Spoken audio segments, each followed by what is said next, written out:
The process to make this beef here in this freezer in Colorado Springs is not what you typically see in the United States nowadays, right? Ranchers typically have to go through the big four packing plants. That's JBS, which has a plant in Greeley, Tyson, Cargill, and National Beef. Now, the owner of Ranch Foods Direct here in Colorado Springs feel that the market power of those four companies are causing prices to rise.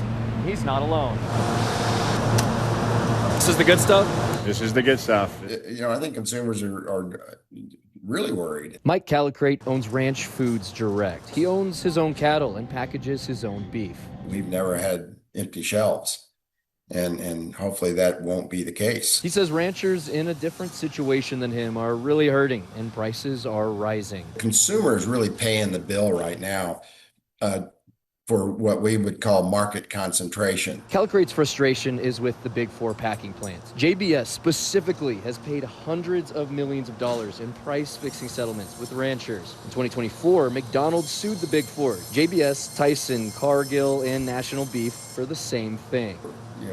McDonald's is worried about availability, and they're blaming the packers for the problem.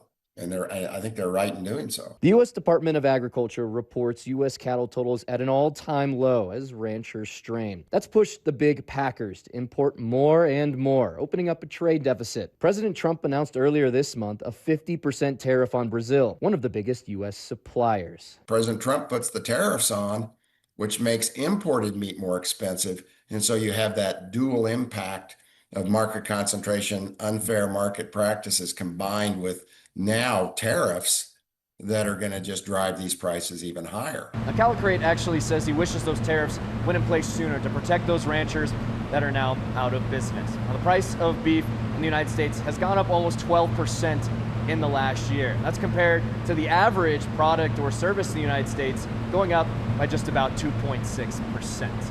Reporting in Colorado Springs, Bradley Davis, KRDO 13.